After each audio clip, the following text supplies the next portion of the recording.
Tonight, I want to take you inside a conversation. Not just any conversation. This is one you wouldn't normally hear on the news or in official statements. Picture a studio, quiet but warm, with soft lights casting a gentle glow over everything. Across from the host, Emily Carter, sits a young man the world has seen but barely heard from. Until tonight, Barron Trump. Emily leans forward, her tone calm but full of curiosity, and she asks, Barron, when you see these massive protests, thousands of people in the streets chanting your father's name with so much anger, what do you feel deep down? Barron takes a breath, steady but heavy. Honestly, it's like my heart twists in my chest. There's this flood of emotion, confusion, disbelief, even sadness. Because to me, he's my dad, the man who taught me how to tie a tie before an event, who told me ridiculous jokes at the dinner table, and who, despite everything, has always been my father first. But to them, to those thousands of people, he's a symbol of something else entirely, something they fear, or maybe even hate. It feels like I'm standing right in the middle of a storm, and I can't move, watching two versions of the same person collide. Emily nods, absorbing his words, then asks softly, can you take us back to the moment it first really sank in? When it stopped being something you just saw in the news and became personal? Barron looks down for a second, as if the memory still lives fresh in his mind. I remember it too clearly. It was late at night. I was in my room scrolling through my phone like I do almost every night. And there it was, this live stream. Thousands of people in the streets of DC holding up signs that read, "No one is above the law." They were chanting my father's name, but not with admiration. My chest felt tight, my hands turned cold. I remember thinking, is this really happening? Are they talking about my family? About me? It wasn't anger at first. No, it was something else, something deeper. A hollow ache, like my whole world had a crack running through it, and I couldn't look away.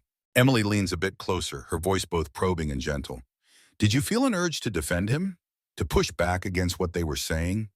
Barron doesn't hesitate. At first, of course. Instinctively, you want to defend your family. You want to shield them from the storm. But then, something inside me shifted. I forced myself to keep watching, to really listen to the chants, the speeches, the raw emotions. It wasn't easy. Some of the things they shouted felt like knives. But I realized if I shut it all out, I'd never understand. And if I never understand, how could I ever hope to find my own truth in all of this noise? There's a pause, then Emily asks quietly, did you ever talk to your father about the protests? What were those conversations like at home? Barron's voice softens, as if he's choosing his words with care. There were conversations, fragmented ones. He'd say things like, they don't see what I've done for this country, or they're just blinded by fake news. But to be honest, it felt like there was this invisible wall between us. I didn't want to argue, but I couldn't pretend everything was fine either. I felt trapped. Like no matter what I said, it wouldn't change anything. I didn't want to lose my father in debate, but I also didn't want to lose myself in silence. Emily's expression softens. How did that affect you personally? Not as his son, but as yourself. Barron draws in a breath, steady but full of weight. It changed in everything. I started questioning who I really am. Not just as a Trump, but as me, as Barron. I'd lie awake at night, staring at the ceiling, asking myself, if I stay silent, am I complicit? If I speak up, am I betraying my family? It felt like walking a tightrope in the middle of a hurricane. One wrong step, and I feared everything would collapse. Emily's voice drops even lower, full of empathy. Was it lonely? Barron looks away for a moment, lost in thought. It was, more than I can explain. I'd sit alone in little coffee shops, places where nobody knew my face. I'd watch people laugh, argue about politics, just live their lives freely. And I wondered if they knew who I was, would they still smile at me? Or would they only see my last name? Sometimes it felt like I was invisible. Other times like I was a shadow of someone else's story. Emily's curiosity deepens. Did anyone ever say something to you? Something that stuck with you? Barron's eyes brighten just a bit. Once, yes, someone slipped me a folded note while I was sitting quietly, reading. I unfolded it later, and it just said, "You can choose your path." 5 words, but they hit me like thunder. It reminded me that I'm not trapped by my last name. No matter the noise, no matter the legacy, I still have the power to choose who I want to be. Emily smiles softly, sensing the shift in his energy. Did that change how you see your future? A quiet but firm nod from Barron. It did. I realized I'm not bound to anyone else's story.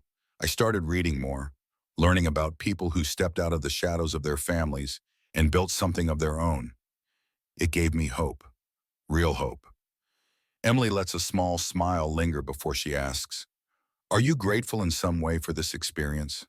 As painful as it's been?" Barron's answer comes with a thoughtful pause. Grateful is a complicated word, but maybe I see it as a painful gift. It forced me to grow up fast, to open my eyes. I've seen passion in the streets, fire in people's voices. Even if I don't agree with every word, I respect that courage. And it taught me something important, that silence is never truly neutral. It's always a choice. Emily's voice carries the weight of her next question carefully. If you could speak directly to the people out there, the ones protesting, what would you say? Barron's gaze is steady, his voice clear. I'd say, I see you, I hear you. And even though I can't undo the past, I'm trying to understand. I'm trying to learn from the pain, to be better than the shadows that surround me. Maybe one day we'll meet not as opponents, but as people who want the same thing, a future worth believing in, together. There's a quiet moment between them, and then Emily gently asks, "And if you could say just one thing to your father?" Barron breathes in, his voice steady but full of quiet emotion. "Dad, history remembers more than power. It remembers heart. It remembers the moments we choose empathy over ego. I hope one day you'll see that too." Emily offers a final, respectful nod. "Barron, thank you for your honesty, your courage, and for opening your heart tonight. You've given us all something to reflect on." Barron's reply is simple but full of release. "Thank you. It feels like, maybe for the first time, I can finally breathe." As the studio lights slowly fade, there's a lingering feeling in the air. A quiet reminder that behind every headline, behind every shouted name in the streets, there's a human story waiting to be heard. And tonight, we heard one of them. As the lights dim in the studio and Barron's words still echo in our minds, we're left with a quiet, almost haunting question. What does it truly mean to carry the weight of a name that millions both adore and despise? Tonight, we've heard not just a conversation, but the fragile, unguarded voice of someone born into a legacy he never chose. Barron Trump reminded us that behind every public figure, every powerful surname, there is a young person wrestling with identity, expectations, and the storm of public opinion. And maybe, just maybe, that's the part we forget too easily. It's so simple to shout at the headlines, to reduce people to symbols, heroes, or villains. But life is rarely that simple.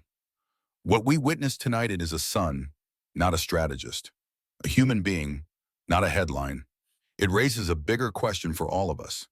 When we see someone like Barron, do we see the individual, or are we only seeing the shadow of the name they carry? And even more importantly, can someone born inside the storm ever truly step out of it? Can they write their own story? Or does the legacy always speak louder than the person? I want to hear what you think. What do you take away from Barron's reflections?